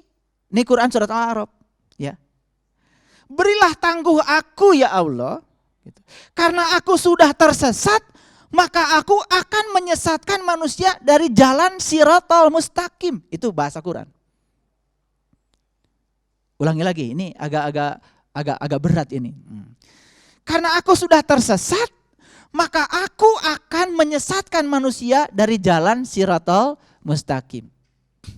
Jadi siapa iblis itu? Yang menyesatkan manusia dari jalan Shiratal Mustaqim. Siapa? Yang menyesatkan manusia dari jalan Shiratal Mustaqim. Siapa Shiratal Mustaqim? Jalannya orang-orang yang dapat nikmat. Jalannya para solihin, para syuhada, para sidikin, dan jalannya para nabi. Jadi iblis itu hanya goda sama orang yang soleh, syuhada, sidikin, dan para nabi. Itu ada anak Pak. Kenapa? Orang tuanya dibunuh. Terus dia itu Pak kegoda iblis. Bukan kegoda iblis. Dia sendiri iblisnya. Gini, coba dengarkan. Kalau tergoda, kan ada yang menggoda, ada yang digoda. Betul nggak? Sedangkan iblis di Quran udah janji, aku hanya akan menggoda untuk menyesatkan manusia dari jalan Shiratal Mustaqim. Itu bahasa Quran loh, Al-A'raf. Jadi iblis ini profesional. Dia itu hanya mengambil peran yang penting. Menggoda orang kalau mau lewat jalan Shiratal Mustaqim. Yang gak lewat situ, dia sendiri iblisnya. Jadi maksud saya, bedakan yang tergoda iblis dengan yang jadi iblisnya. Kita sering tidak bisa membedakan. Kenapa? Saya tadi tergoda iblis, terus kenapa? Tadi saya marah-marah, loh kamu bukan tergoda iblis, kamu sendiri kan? Iblisnya kata iblis, salah lagi saya. Gak ada urusan. Ngerti maksud saya? Jadi di Quran dikatakan, iblis itu ternyata, saya terkejut loh ketika baca Quran. Ternyata iblis itu ya mensertifikasi dirinya. Jadi dia itu sudah mengambil peran yang penting. Buat apa saya godain orang-orang yang kayak saya? Kata iblis gitu. Gak mempan. Kenapa? Gini. Kalau saya nyalakan korek api, dilemparkan sama api. Apa korek teriak-teriak? Ya enggak. Tapi kalau saya melemparkan binatang ke api, teriak-teriak. Karena dia tidak sejenis dengan api. Jadi yang tidak sejenis ketika disatukan pasti teriak. Yang sejenis satukan biasa aja. Ngerti maksud saya? Iya. Kata iblis, dia melakukan itu bukan digoda oleh aku. Kenapa? Oh aku dengan dia sama. Nah karena iblis itu profesional. Di Quran mengatakan, aku hanya akan menggoda manusia dari jalan yang lurus. Jadi kalau kalian sudah ada di jalan yang lurus, sudah dapat amal soleh, sudah jadi solihin, kemudian mencari-cari pembenaran untuk tidak melakukan amalannya, di situ iblis. Jadi iblis itu baru kelihatan perannya kalau ketemu dengan orang soleh. Kalau ketemu orang salah, ini udah sama dengan dia. Jadi apa kata iblis? Saya tidak menggoda dia kok. Kenapa? Loh dia dengan saya tuh keluarga. Gitu. Cuman kita nggak ngerti. Makanya kalau cerita iblis kan langsung ngomongin iblis. Padahal di Quran iblis itu spesifik. Dia mengambil tugas yang spesifik. Yang gak penting-penting gak diambil. Iblis tuh hanya mengambil yang penting-penting aja. Kenapa? Dia juga ingin eksis kan. Ya. Buat apa kata iblis saya goda-godain orang yang sama dengan saya? Betul gak? Saya akan godain orang yang baru ada perannya. Makanya yang digoda tuh para solihin, para syuhada, para sidikin, para nabi. Itu yang digoda. Di luar itu kata iblis sama. Sama dengan saya. Itu yang keempat. Yang kelima. Dia mengaku ahli surga. Tapi yang dikumpulkan itu bahan-bahan neraka. Nah sekarang kalau ditanya surga itu surga. Di dalam Quran tuh gak ada surga. Sekali lagi saya ingin katakan di Quran gak ada surga. Di Quran tuh adanya jannah. Surga bukan bahasa Quran. Jannah itu taman. Taman. Tapi saat Nabi Muhammad ditanya, ya Rasulullah, ketika ditanya malaikat Jibril, apa yang dimaksud dengan surga? Jawaban Rasulullah sederhana. Surga adalah tempat ganti buat mereka yang membebaskan keterikatan pada selain Tuhan. Jadi surga itu adalah sebuah kenikmatan saat kita membebaskan diri dari kemelekatan pada selain Tuhan. Kan sederhana, kalau gitu neraka apa? Neraka adalah tempat ganti yang diciptakan kita sendiri saat kita melekatkan dengan yang selain Tuhan. Bebas dari yang selain Tuhan surga, melekat kepada yang selain Tuhan neraka. Itu aja definisi surga dan neraka. Siapa yang membuat surga dan neraka? Kita sendiri. Mau melekat atau tidak kan urusan kita. Makanya coba perhatikan, yang jaga surga kan malaikat Ridwan. Ridwan itu artinya ridho. Yang jaga neraka kan malaikat Malik. Malik, milik. Milik itu ego, kepunyaan. Coba, ini punya saya, ini hasil saya. Ini punya saya, ini hasil saya. Saya paling hebat, saya paling top, saya paling kuat. Orang-orang kayak gitu kan takut. Atribut yang dia kumpulkan takut lepas. Kan dia sudah melekatkan diri yang selain Tuhan. Apa itu ujung-ujungnya jadi apa? Kan jadi neraka bagi dia. Ini saya kasih tahu. Dulu kan kita nggak punya rumah. Terus berjuang toh? Susah nggak waktu berjuang cari rumah? Susah ya, udah ngeredit 20 tahun nggak lunas-lunas. Setelah punya rumah, damai apa susah? Tetap susah. Apa sih susahnya? Gimana caranya supaya rumah ini tetap milik kita? Betul nggak? Jika perlu punya 2, jika perlu punya 3. Kan itu kalau nggak cerdas. Sama seperti orang belum punya mobil, saat nggak punya mobil susah. Begitu udah beli mobil tambah susah. Kegores dikit aja nggak tidur 3 hari 3 malam. Betul nggak? Iya. Tiap hari dilap aja mobil, kapan dipakainya? Susah dia. Begitu masuk ke mall, orang lain jalan-jalan, lihat baju bagus, sebentar-sebentar dia ke parkiran. Sebentar-bentar dia ke parkiran. Betul nggak? Iya, karena apa? Karena tidak bisa melepaskan, akibatnya apa? Dia terikat. Neraka bukan itu? Neraka. Jadi neraka itu sebenarnya sederhana, bisa dilihat. Lihat orang-orang yang sangat takut kehilangan dengan sesuatu yang dia sebut miliknya dia. Dan dia sebetulnya menjadi susah. Dan itulah neraka. Makanya banyak orang yang tinggal di neraka tapi gak sadar kalau dia sedang tinggal di situ. Karena dia pikir neraka tuh nanti. Yes, nanti ada. Tapi yang kecil-kecilan kan latihannya dari sekarang. Sudah ada. Makanya suka aneh kalau ditanya, neraka itu pengap, gelap? Iya Pak, neraka itu pengap, gelap. Di neraka ada api? Iya Pak, ada api. Kan bingung kita. Katanya pengap, gelap, malah ada api. Kita kalau pengap, gelap cari api. Betul gak? Kan berlawanan. Itu kan bahasa simbolik. Segala sesuatu yang menyusahkan dan menderitakan kita, gara-gara kita terlalu melekat padanya, itulah neraka. Makanya malaikat dijaga oleh malaikat Malik. Malik itu milik. Ini punya saya, ini hasil saya, ini kerja saya. Wah, semuanya saya. Lihat orang yang kayak gitu. Pelitnya auzubillah. Boro-boro nyumbang ke orang. Untuk dirinya sendiri aja pelitnya luar biasa. Iya, mau makan sehat aja kan sayang. Iya, dia kalau beli ikan asin itu pakai kapas. ya, pakai kapas kemudian dipepes. Nah, dan kapasnya nggak dibuka, dicocol aja luarnya dulu ya. Nanti kalau kapasnya udah mudar itu baru masuk ke bagian dalamnya. Kalau belum sebulan tuh nggak. Iya, aneh itu. Iya, makanya banyak orang yang membeli sehat dengan yang membeli harta dengan sehatnya, dan setelah itu kemudian membeli sehat dengan hartanya. Dia punya sehat sekarang, dihabiskan sehat untuk membeli harta. Dan suatu saat harta yang dikumpulkan, dia gunakan untuk membeli sehat, tepat pada saat dia sakit. Kan itu bodoh. Jadi sampai di sini mengerti ya, surga dan neraka. Jadi melekat pada yang selain Tuhan, itu milik. Makanya neraka dijaga malaikat Malik. Kalau surga dijaga oleh malaikat Ridwan. Apa aja Ridwan? Ridho aja, ridho. Dan dia selalu bisa melihat di balik semua yang terjadi pesan apa. Karena ridho gampang melihatnya.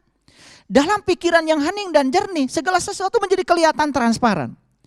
Tetapi dalam pikiran yang keruh dan bergemuruh, sulit. Makanya lihat, air terjun selalu saja membuat gemuruh. Ada ikan pun gak kelihatan. Tapi air di telaga yang tenang, ikan pun sampai kelihatan. Dasar danau pun kelihatan.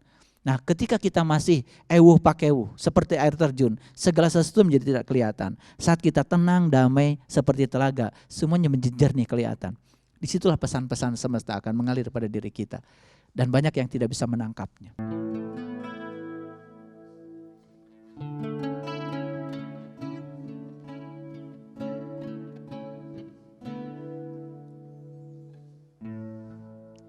Sepahit apapun masalah yang dihadapi, berpeganglah selalu kepadanya.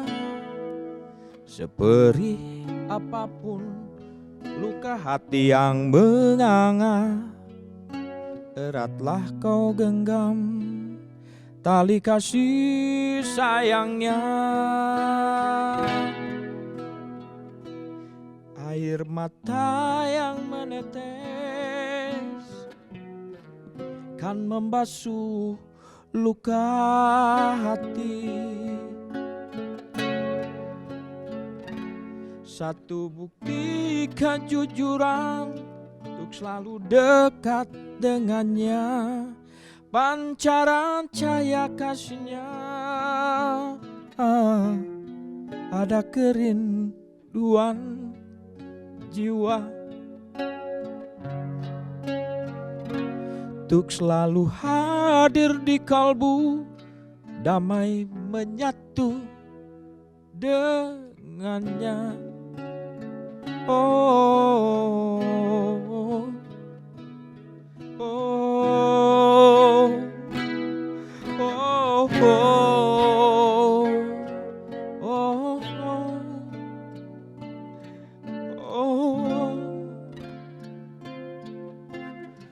oh,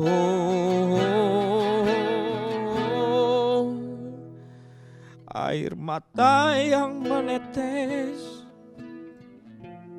kan membasuh luka hati. Satu bukti kejujuran untuk selalu dekat dengannya, pancaran cahaya kasihnya. Ada kerinduan jiwa untuk selalu hadir di kalbu, damai menyatu dengannya.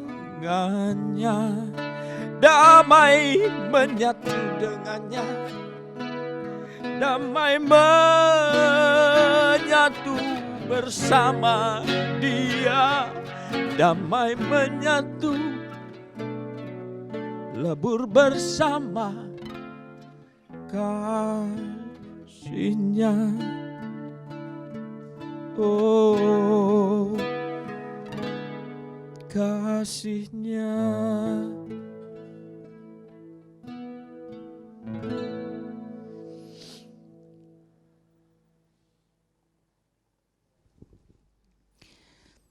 Kegagalan mengundang Allah. Satu, menuhankan Allah, tetapi tidak menunaikan hak-haknya. Gara-gara tidak tahu dan kenal kepada Allah. Dua, sering membaca Al-Quran, tapi tidak mendapatkan petunjuk apapun dari bacaannya. Karena hanya membaca, pesan-pesannya lewat begitu saja. Dan Al-Quran tidak bisa dipahami lewat kemampuan berbahasa Arab saja. Karena Quran itu bahasa Rob, bahasa Tuhan. Satu-satunya cara untuk bisa mengenal bahasa Tuhan tentu saja harus sering-sering menyatu dengan Dia. Tiga, mengaku umatnya Nabi Muhammad, tapi tidak menunaikan sunnahnya. Karena gak mengerti sunnah itu yang mana. Yang mana yang peradaban, mana yang contoh sesungguhnya yang dicontohkan Rasul. Ilmu yang dititipkan Allah kepada para Rasul juga tidak mengerti. Jadi semuanya bias. Yang keempat, selalu berperilaku sebagai iblis. Dan menurut bahasa Quran, iblis itu dia yang tidak bersujud. Sujud pada siapa? Sujud pada Adam. Kalau iblis itu sujud pada Adam, berarti mengerti kepentingan Adam. Dan Adam itu kepentingan cuma satu, ingin pulang ke kampung asalnya. Yang kelima, dia mengaku ahli surga, tetapi tidak pernah mengumpulkan bahan-bahan surga.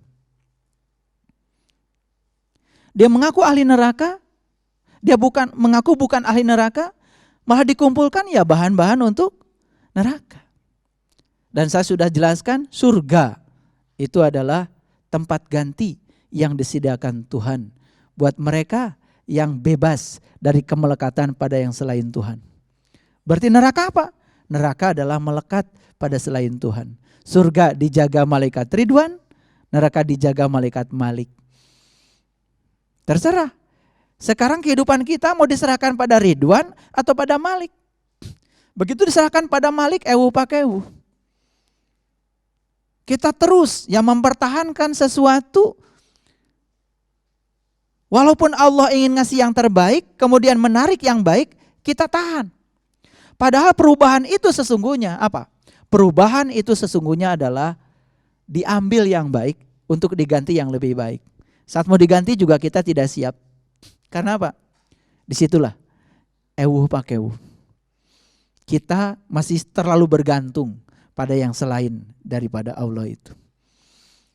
Yang ketujuh, dia tahu kematian sebagai sebuah kepastian, tapi tidak pernah menyiapkan diri untuk menyongsong kematian itu. Bagaimana Allah bisa hadir?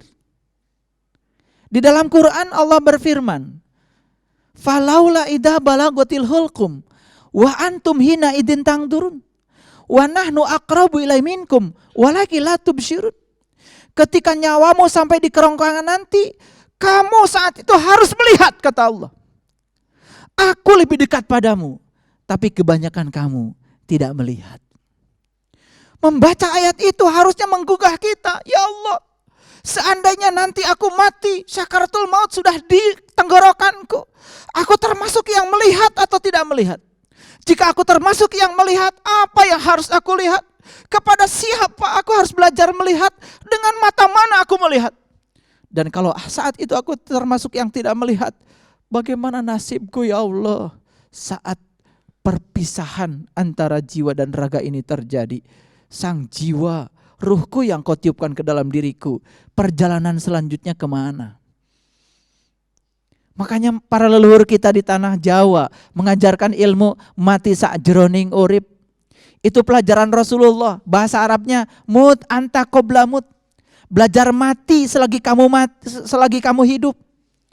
Bahasa Qur'annya tadi di Quran surat An-Nisa ayat 66, bunuhlah dirimu, keluar dari kampungmu, bunuhlah dirimu, keluar dari kampung.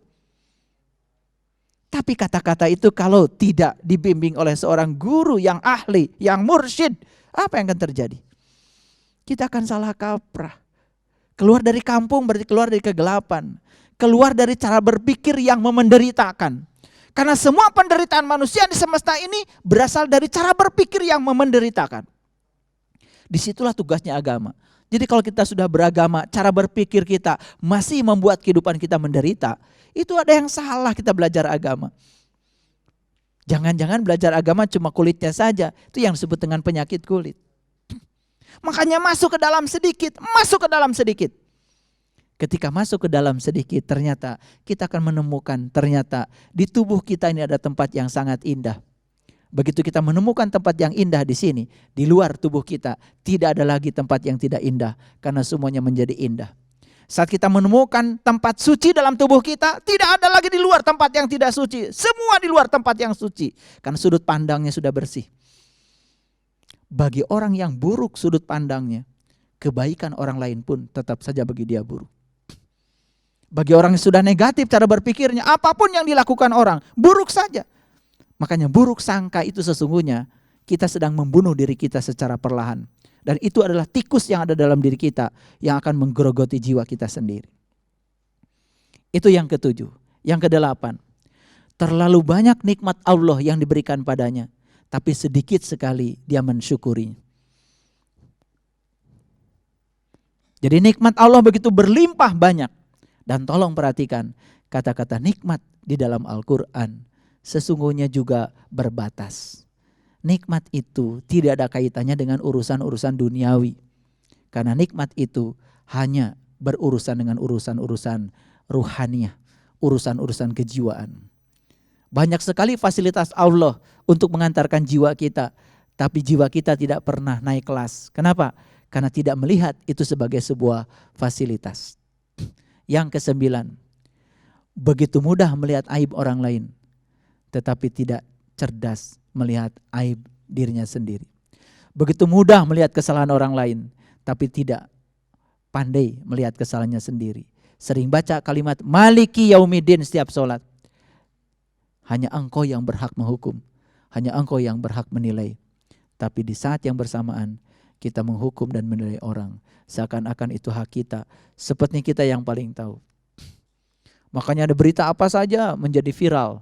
Dan semua orang sepertinya berhak untuk berkomentar dan menulis. Saya pesan buat kalian semua, kalau ada pesan yang menebarkan kebencian, jangan ikut kemudian terlibat menebarkan kebencian itu. Karena apa? Karena pesannya sendiri energinya sudah negatif. Jangan kemudian kita terjebak untuk menegatifkan diri kita sendiri. Malah justru kalau bisa kita menjadi orang yang bisa menangkalnya. Kalau itu bisa kita lakukan, alhamdulillah kita berperan membangun kedamaian. Dan kedamaian itu intisarinya agama. Inna din indallahil Islam. Intisarinya agama adalah Islam. Intisarinya agama adalah damai. Intisarinya agama adalah sejahtera. Intisarinya agama adalah tunduk patuh kepada Sang Pencipta. Itu intisarinya agama. Dan yang terakhir, sering mengantarkan jenazah ke kuburan, tetapi tidak pernah mengerti kalau dirinya juga akan seperti itu. Seakan-akan dia akan hidup 1000 tahun. Seakan-akan dia tidak akan pernah sakit. Seakan-akan yang mati orang lain. Seakan-akan berita kematian itu hanya untuk orang lain, tidak akan pernah menimpa dirinya sendiri. Bagi orang yang sadar tentang ini, dia akan bertanya, pada saat mati nanti, saya pulang kemana? Pada saat mati nanti, saya akan pergi kemana? Makanya siapkan dari sekarang jalan pulang kita. Bangun dari sekarang rumah masa depan rohaniah kita. Tidak usah beli kuburan dari sekarang. Karena apa? Saat tubuh ditinggalkan oleh sang jiwa, kalau membusuk juga di rumah kita, tetangga pasti enggak nyaman. Kalau laler banyak yang datang ke rumah kita, pasti tubuh kita dilarung mungkin di Sungai Ciliwung. No problem. Mau di Ciliwung, mau di mana juga enggak ada masalah. Mau pakai batu nisan, enggak pakai batu nisan, sama aja. Yang penting menyatu kok dengan bumi. Dan kalau kita lihat prosesi menguburkan mayat di Arab Saudi, coba perhatikan di Ma'la itu luas tanah untuk menguburkan sampai sekarang enggak pernah bertambah meter perseginya. Tapi yang dikuburkan banyak. Satu kali haji yang dikuburkan di sana itu puluhan ribu. Bayangkan kalau pakai batu nisan. Bayangkan kalau semua orang pengen namanya ditulis di situ. Gede-gede lagi namanya. Karena status sosialnya berbeda. Status sosial sudah selesai. Yang paling penting itu bukan setelah mati, saat hidup kita bikin apa? Itu yang paling penting. Beratkan timbangan amal kebaikan kita dengan cara apa? Buka mata kalbu kita, bebaskan segala penyakit kulit kita. Bangkitkan jiwa kita yang mati supaya hidup dalam kesadaran.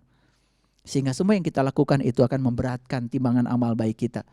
Jangan tertutup terhadap setiap peristiwa yang datang pada kita, karena itu akan meringankan timbangan amal baik kita. Itu menurut Al-Quran, bukan menurut saya. Kalau kita merenungi itu, ya sudah. Kalau sekarang kita sampai hari ini umur udah 70, aduh saya belum punya tempat, mau dikuburkan di mana? Para tetangga sudah ribut pada beli tanah. Ya, di Memorial Park. Harganya miliaran. Ya, kalau punya alhamdulillah, tapi kalau nggak punya nggak usah risau. Karena apa? Rumah masa depan kita bukan kuburan. Rumah masa depan kita adalah Alif Lam Mim, kitab sejati kita. Rumah masa depan kita adalah Allah. Rumah masa depan kita adalah Tuhan. Maka temukan Dia mulai dari sekarang, mumpung kita masih diberi kendaraan untuk menemukannya. Tepat saat kendaraan kita sudah tidak bisa dipakai lagi, sang jiwa bingung karena tidak punya kendaraan. Jangan sampai menunggu saat seperti itu. Para sahabatku yang dirahmati oleh Allah, barangkali itulah pesan Ibrahim bin Adam. Yang pertama, jangan sampai kita ini menyebut-nyebut Allah tapi nggak kenal. Bahkan tidak bisa menunaikan hak-haknya. Yang kedua, mari kita mulai memasuki dimensi baru dalam Al-Quran. Jangan cuma puas membaca Al-Quran Arabnya saja. Selama kita tidak dapat pesan apa-apa dari Al-Quran, itu adalah kesia-siaan. Karena Al-Quran adalah petunjuk. Tetapi banyak orang yang mengatakan ini, tetapi kadang-kadang tidak membimbing kita. Insya Allah, apa yang saya katakan, kalau ada yang mau dibimbing, saya akan bimbing bagaimana memahami Quran dengan sebenar-benarnya. Dimulai dari mengalami, memahami, baru meyakini. Yang ketiga, kita umatnya Nabi Muhammad. Mari kita ikuti sunnahnya. Sunnah beliau adalah satu, liman kana yarjullah. Yang keempat, jangan mengikuti iblis. Karena iblis gak pernah sujud pada Adam. Sujudkan diri kita pada Adam, agar sekelas dengan malaikat. Yang kelima, surga. Surga adalah tempat ganti yang sediakan Tuhan bagi mereka yang bisa membebaskan diri dari keterikatan pada yang selain Dia. Apa itu neraka? Melekat pada selain Tuhan. Dijaga dengan milik kepunyaan. Yang ketujuh, kematian adalah pasti. Siapkan dari sekarang.